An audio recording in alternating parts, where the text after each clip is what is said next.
नमस्कार, मैं हूं अवंतिका श्रीवास्तव। इस खास पेशकश में सबसे पहले बात एक ऐसे फर्जीवाड़े की जो लोगों की पहचान से जुड़ा है। देश के हर नागरिक की आधार नंबर के तौर पर एक विशिष्ट पहचान है। आधार में लोगों से जुड़ी हर जानकारी होती है और उसका गलत इस्तेमाल भी किया जा सकता है।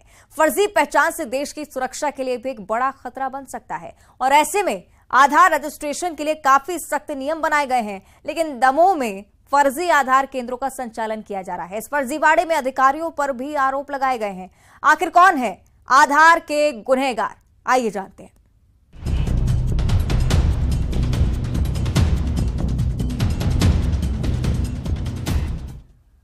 न्यूज 18 ने आधार फर्जीवाड़े की परत दर परत पड़ताल की। किस तरह आधार केंद्रों के नाम पर भ्रष्टाचार किया जा रहा है और उसके लिए कैसे सरकार के सुरक्षित स्वान नेटवर्क में सेंधमारी की जा रही है, आइए पहले ये जानते हैं।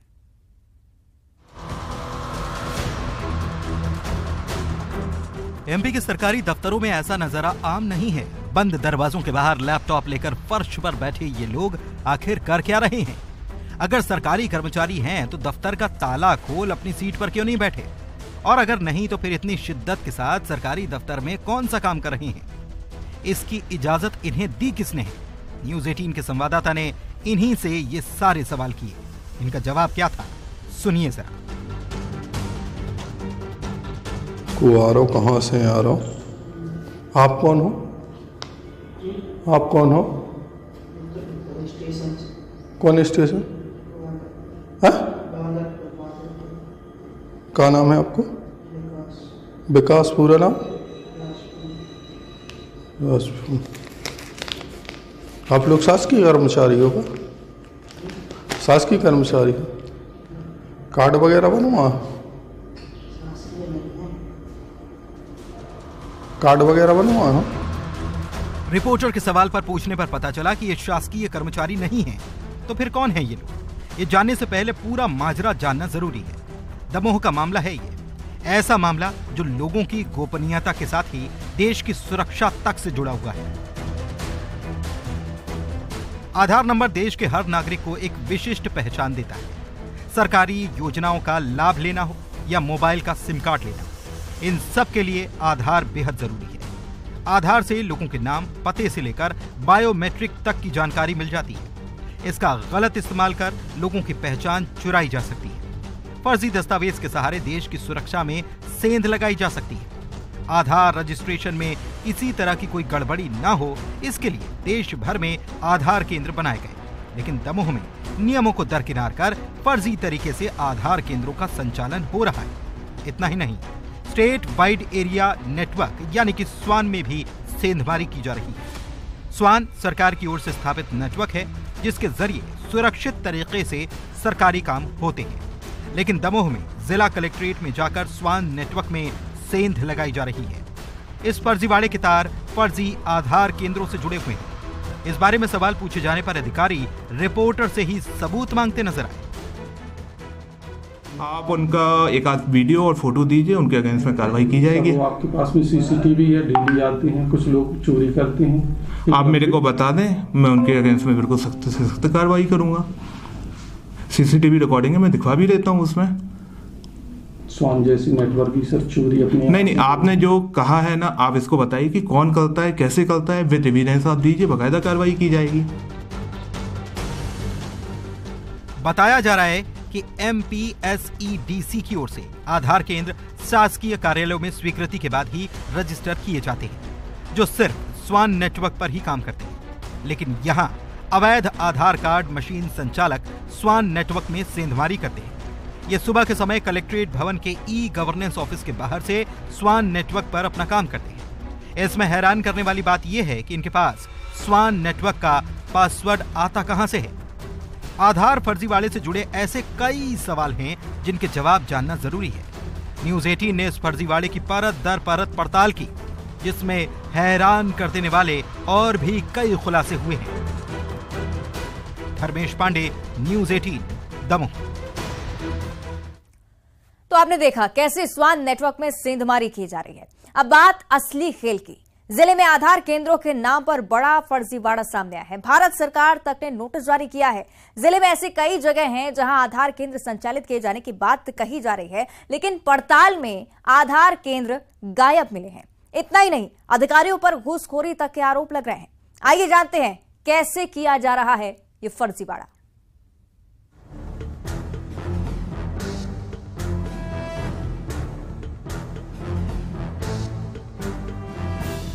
दमोह में आधार केंद्रों के नाम पर लंबे समय से फर्जीवाड़ा चल रहा है।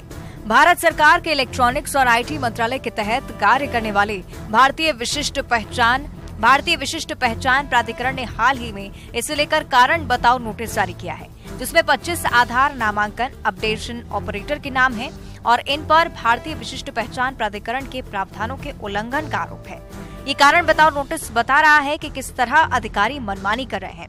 आधार केंद्रों के नाम पर फर्जीवाड़े का सिर्फ एक पहलू ये है। इस मामले में MPSEDC पर बार बार सवाल उठ रहे हैं। जिला ई गवर्नेंस अधिकारी और आधार कार्ड निगरानी समिति के प्रबंधक महेश अग्रवाल ने बताया कि जिला मुख्यालय में सिर्फ 3 से 4 ही आधार मशीन संचालित हैं, जबकि दमोह जनपद पंचायत कार्यालय में ही 6 मशीन संचालित बताई जा रही हैं। इस बारे में जब जनपद सीईओ विनोद जैन से बात की गई तो वो गुमराह करने की कोशिश करते नजर आए। उनका कहना था कि जनपद पंचायत परिसर में आधार कार्ड केंद्र स्थापित किए गए हैं, लेकिन जनपद पंचायत के नाम से कितने केंद्र संचालित हो रहे हैं या परिसर में कहां संचालित हो रहे हैं, इसकी उनको भी कोई जानकारी नहीं है। ये एक्चुअली में भारत शासन द्वारा बहुत से रजिस्ट्रार बनाए हुए हैं। जैसे राज्य के केस में 3 रजिस्ट्रार बनाए गए हैं, जिनमें स्कूल एजुकेशन विभाग, महिला बाल विकास और MPSEDC है। वर्तमान में MPSEDC के माध्यम से जिला मुख्यालय पे 3 से 4 मशीनें संचालित हैं, जो कि अपनी अपनी जो शासकीय लोकेशन है वहाँ पे संचालित हैं। आधार केंद्र स्थापित हैं और उस पर जो सुधार केंद्र है आधार कार्ड में करना पड़ते हैं वो कर रहे हैं, परिसर में स्थापित हैं और ई गवर्नेंस के माध्यम से ये सब संचालित होते हैं। सर कितने अपने यहाँ पर संचालित हैं, कितने केंद्र? एग्जैक्ट नहीं मालूम कितने हैं। भारत सरकार के आधार के ऑफिशियल पोर्टल के अनुसार जिले में 117 आधार मशीनें ऑनलाइन संचालित हैं, जिसमें जिला मुख्यालय में 33 मशीन संचालित दिखाई दे रही हैं, जिसमें जिला हॉस्पिटल में 4 मशीनें हैं। दमोह जनपद पंचायत में 6, जिला रोजगार कार्यालय में 3 मशीनें, जबकि SADO में 3, कृषि उपज मंडी में 2, नगर पालिका ऑफिस में 4 मशीनें बताई जा रही हैं। दमोह पॉलिटेक्निक कॉलेज में 4 मशीनें संचालित दिख रही हैं, जबकि महेश अग्रवाल यहां सिर्फ एक ही मशीन के संचालन की बात स्वीकार कर रहे हैं। लेकिन हैरानी की बात यह है कि जब पॉलिटेक्निक कॉलेज के प्रिंसिपल से पूछा गया तो उन्होंने कहा कि कॉलेज परिसर में किसी भी आधार मशीन का संचालन नहीं किया जा रहा है। तो ये सवाल है कि आखिर 4 मशीनें कहां संचालित हो रही हैं, इनका इस्तेमाल कहीं फर्जी तरीके से तो नहीं किया जा रहा। अभी वर्तमान में नहीं संचालित हो रही है। कोई पॉलिटेक्निक कॉलेज में कोई मशीन अभी नहीं संचालित नहीं हो रही। तो पहले से नहीं है कि अभी नहीं है? कब? पहले से भी नहीं थी। पॉलिटेक्निक कॉलेज की तरह ही जिला अस्पताल में 4 मशीनें संचालित बताई जा रही हैं, लेकिन सिविल सर्जन का कहना है कि यहां सिर्फ एक संचालित की जा रही है और अगर अन्य मशीनें ऑनलाइन संचालित दिखाई दे रही हैं तो उसके संबंध में ई गवर्नेंस को जानकारी देकर मशीनों को डीएक्टिवेट कराया जाएगा। जिला चिकित्सालय में आधार कार्ड की एक ही मशीन संचालित है, जिसे मोतीलाल पटेल संचालित करते हैं। और सब बाकी और ऑनलाइन दिख रही हैं? बाकी यदि कोई ऑनलाइन दिख रही हैं तो वो हमारे यहाँ से संचालित नहीं है। उनके लिए हम ई गवर्नेंस में हम लेटर देंगे और उनको डीएक्टिवेट करवाएंगे। जिले की पथरिया तहसील में भी ऐसा ही फर्जीवाड़ा सामने आया है। यहाँ 13 अवैध आधार केंद्रों की शिकायत SDM से की गई थी। SDM ने महिला बाल विकास अधिकारी राजकुमार लाडिया को इसकी जानकारी दी और इसकी जिम्मेदारी सौंपी। इसके बाद महिला बाल विकास कार्यालय में संचालित 2 मशीनों को बंद कर दिया गया, जबकि तहसील कार्यालय पथरिया, नगर परिषद पथरिया, आजीविका मिशन पथरिया और पोस्ट ऑफिस के अधिकारियों का कहना है कि उन्हें जानकारी ही नहीं है कि उनके कार्यालय के लिए आधार कार्ड मशीन का रजिस्ट्रेशन हुआ है या स्वीकृति ली गई है। कुछ समूह द्वारा, एक कमेटी द्वारा SDM महोदय के यहाँ एक ज्ञापन दिया गया था इन मशीनों के संचालन या बंद रहने के संबंध में। उस संबंध में SDM कार्यालय से हमको एक पत्र मिला कि इन मशीनों की जांच करके आप इसका जांच प्रतिवेदन दें, और 6 मशीनों की जांच कराई है। मशीनें मेरे को कहीं संचालित नहीं पाई गई। महिला बाल विकास में 2 मशीनें जो संचालित थीं, शिकायत आधार पर इनको बंद कर दिया गया था, और अन्य जगह जो 4 मशीनों का स्थल पे हम गए हैं तो वहाँ पर किसी प्रकार की कोई जानकारी नहीं है कि यहाँ मशीन स्वीकृत थी या संचालित थी। जिला ई गवर्नेंस अधिकारी महेश अग्रवाल पर धोखाधड़ी के आरोप भी लगे हैं। इनके खिलाफ आधार केंद्र के पूर्व संचालक ने आधार मशीन की इजाजत देने के लिए 50,000 रूपए लेने का आरोप लगाया है। इस शख्स का आरोप है कि पैसे लेने के बाद भी उसे आईडी नहीं दी गई। सांसद, कलेक्टर और एसपी से इसकी शिकायत भी की गई। आधार रजिस्ट्रेशन में किसी तरह की गड़बड़ी न हो, इसके लिए प्रोजेक्ट मॉनिटरिंग और क्रियान्वयन समिति गठित की गई है, जिसमें कलेक्टर, एसपी, जिला शिक्षा अधिकारी, जिला स्तरीय लीड बैंक के प्रबंधक सहित 1 दर्जन अधिकारी शामिल हैं। इसके बाद भी जिले में आधार बनाने में भारी भ्रष्टाचार सामने आ रहा है। सूत्रों की माने तो यूपी के लोगों ने दमोह में फर्जी तरीके से आधार केंद्र रजिस्टर करवाए हैं, मनमाने स्थान पर आधार केंद्र संचालित कर रहे हैं। ऐसे में सवाल है कि अधिकारी क्या कर रहे हैं। फर्जी आधार का इस्तेमाल देश विरोधी गतिविधियों में भी किया जा सकता है और ऐसे में आधार में फर्जीवाड़ा देश की सुरक्षा से भी खिलवाड़ है। न्यूज़ 18 के लिए दमोह से धर्मेश पांडे की रिपोर्ट। चलिए इस पूरे मसले पर और विस्तार से अब चर्चा करेंगे। हमारे सहयोगी रंजना हमारे साथ लाइव जुड़ रही हैं, उनका हम रुख कर लेते हैं। रंजना, जिस तरह से फर्जीवाड़ा आधार केंद्रों में किया जा रहा है, हम सोच भी नहीं सकते कि एक बड़ी चुनौती देश की सुरक्षा को लिए ये होगी, क्योंकि एक आम आदमी निश्चित तौर पर इस बात का अंदाजा नहीं लगा सकता है कि कैसे उसकी पहचान को मिसयूज किया जाए। रंजना, लेकिन ये तमाम चीजें हम विस्तार से समझ रहे हैं, क्या कुछ मामला है ये भी हमें पता है। बड़ी बात यह कि इसका समाधान क्या है। जी अवंतिका, बिल्कुल ये जो दमोह में फर्जीवाड़ा है वाकई बेहद गंभीर तरीके से इसको लेने की जरूरत है, क्योंकि सुरक्षा को लेकर सेंध जरूर है।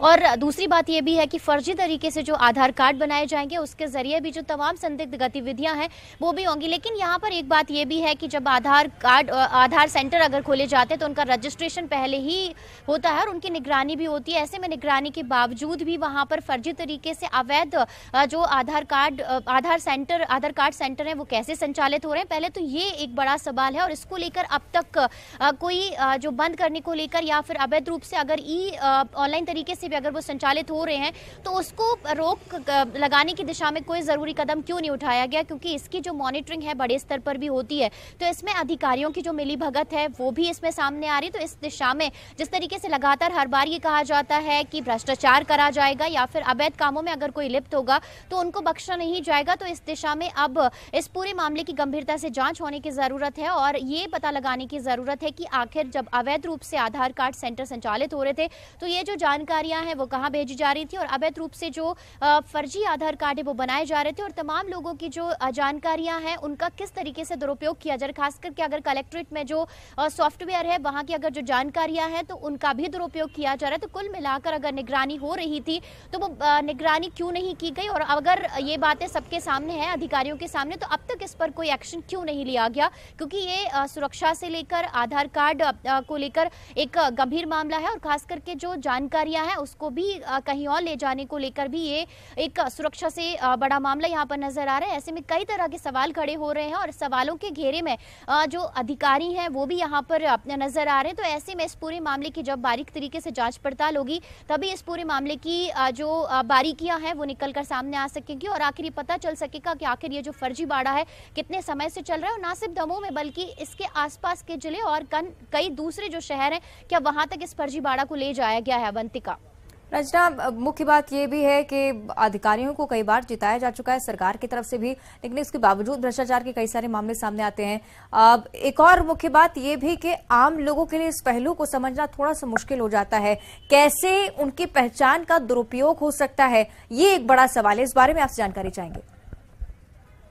जी वंदिका, बिल्कुल, और यही वजह है कि खास करके शहरी इलाकों में नहीं, क्योंकि वहाँ पर लोग जागरूक होते हैं और तमाम संदिग्ध गतिविधियों के बारे में समझ भी जाते हैं, लेकिन ग्रामीण इलाकों में जो ऐसे लोग हैं जिन्हें बहुत ज़्यादा जानकारी नहीं होती हो, जिन्हें आसानी से इसके दायरे में लाया जा सकता है या उनकी पहचान के जरिए भी जो अन्य दूसरी गतिविधियाँ हैं वो वहाँ पर की जा सकती है। और यही वजह है कि अब छोटे छोटे जो ग्रामीण इलाके हैं उनको टारगेट करने की जो कोशिशें हैं वो की जा रही है। जैसे कई दिनों पहले भी हमने देखा था कि कई तरह के जो संदिग्ध संदिग्ध गतिविधियां हैं वो न सिर्फ दमोह में बल्कि अन्य कई ग्रामीण इलाके वहां पर देखने को मिल रहे हैं। और इसके पीछे का जो कारण ये भी हो सकता है क्योंकि फर्जी पहचान, फर्जी आधार कार्ड, फर्जी पहचान पत्र के जरिए भी कई तरह की जो गतिविधियां हैं वो संचालित हो रही हैं। और इन जगहों पर जब अधिकारी जानबूझकर इन बातों का नजरअंदाज करते हैं तो इस तरह की गतिविधियों को संचालित करने में बहुत आसानी उन्हें होती है। ऐसे में सवाल यही है कि सबसे पहले तो इन तमाम जो कि जांच से जुड़ा हुआ ये मुद्दा है, जानकारी से जुड़ा हुआ मुद्दा है, और अब जबकि आधार कार्ड ना सिर्फ बैंक खाते से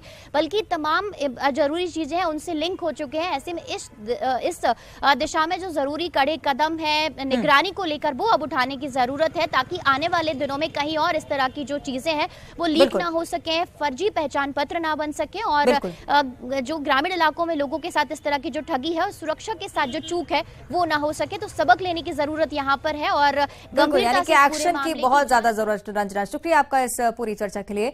और अब सुकमा से इस वक्त एक बड़ी जानकारी सामने आ रही है। नक्सलियों की साजिश को पुलिस ने नाकाम कर दिया है। आईडी लगाते हुए 3 नक्सलियों को गिरफ्तार किया गया है। 1 लाख के इनामी समेत 3 नक्सली गिरफ्तार हुए हैं। पोलमपल्ली थाना क्षेत्र के अरलमपल्ली से इनकी गिरफ्तारी हुई है। तीनों नक्सलियों के पास से विस्फोटक भी बरामद किए गए हैं। जिला बल, डीआरजी, सीआरपीएफ, कोबरा बटालियन के ये संयुक्त कार्रवाई तीनों नक्सलियों को फिलहाल जेल भेज दिया गया है। पोलमपल्ली थाना क्षेत्र से अरमलपल्ली का क्षेत्र जहां पर तीनों नक्सली आईडी प्लांट करते हुए देखे गए। 1 लाख का इनामी नक्सली भी इसमें शामिल है। तीनों नक्सलियों की गिरफ्तारी हो चुकी है। तीनों को जेल भेजा जा चुका है। कोबरा बटालियन भी इस कार्रवाई का हिस्सा था। सीआरपीएफ और जिला बल, डीआरजी, इन सभी की संयुक्त कार्रवाई का नतीजा कि नक्सलियों की तरफ से एक और साजिश को सुरक्षा बलों ने नाकाम किया है। तो तीनों नक्सलियों को गिरफ्तार कर जेल भेज दिया गया है। विस्फोटक जिनके हवाले से जब्त किए गए हैं। आगे भी उनसे पूछताछ हो सकती है कि नक्सली किस इलाके में सक्रिय हैं। इस बारे में भी जानकारी जुटाने की कोशिश पुलिस की तरफ से हो सकती है जिससे अन्य सुरक्षा बलों की जान बचाई जा सके, क्योंकि आमतौर पर जवानों को नुकसान पहुंचाने के लिए नक्सली आईडी प्लांट करते हैं। इसी तरह से आईडी प्लांट करते हुए इन तीनों नक्सलियों को गिरफ्तार किया गया है। तो तीनों नक्सलियों को जेल भेज दिया गया है और एक बड़ी साजिश को पुलिस ने एक बार फिर से नाकाम किया। तो 1 लाख के इनामी समेत 3 नक्सली मौके से गिरफ्तार किए गए हैं। पोलमपल्ली थाना क्षेत्र जहां पर आमतौर पर इस तरह की घटनाएं सामने आती हैं। 3 नक्सलियों के पास से विस्फोटक बरामद किए गए हैं। तीनों को जेल भेज दिया गया है।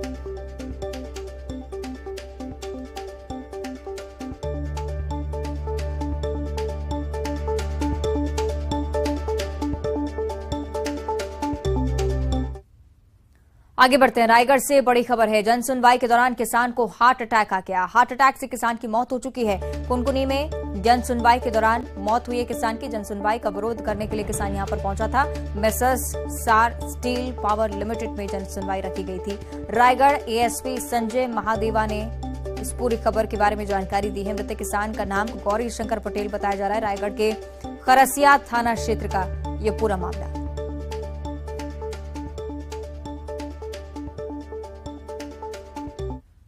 और अब बात करेंगे गरियाबंद की, जहां पर 3 साल के मासूम की मौत हो गई है। तालाब में डूबने की वजह से बच्चे की मौत होना बताया जा रहा है। वेंगेश्वर थाना क्षेत्र के कुंडेल का ये मामला। पैर फिसलने से तालाब में बच्चा गिरा। पानी में डूबने से बच्चे की मौके पर ही मौत हो गई। फिलहाल फिंगेश्वर पुलिस इस पूरे मामले की जांच में जुटी हुई है।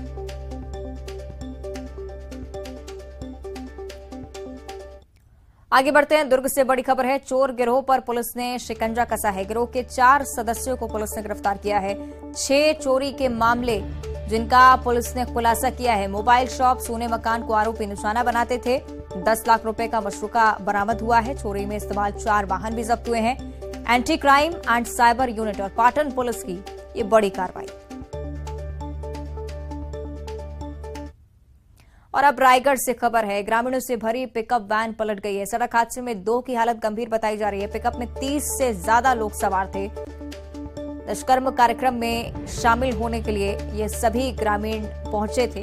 पुसैर थाना क्षेत्र के त्रिभौना गांव का ये मामला है। घायलों का सामुदायिक स्वास्थ्य केंद्र में इलाज चल रहा है। मौके पर पुलिस की टीम की भी तैनाती है। और अब धार से बड़ी खबर, कुकिंग ऑयल से भरा टैंकर बेकाबू होकर पलट गया। टैंकर से तेल लूटने की होड़ मच गई।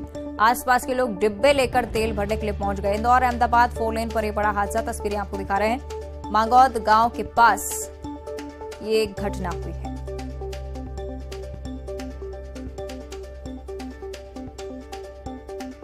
तो आपको बता दें कि धार की घटना जहां पर कुकिंग ऑयल से भरा टैंकर बेकाबू होकर पलट गया और यहां पर तेल लूटने के लिए ग्रामीणों की होड़ मच गई। तस्वीरें आपको दिखा रहे हैं किस तरह से बड़ी संख्या में ग्रामीण यहां पर पहुंचे और टैंकर से तेल लूटने के लिए सभी यहां पर मौजूद थे। मांगौद गांव के पास का ये मामला। बुलेटिन में इतना ही। देखते रहिए न्यूज़ 18।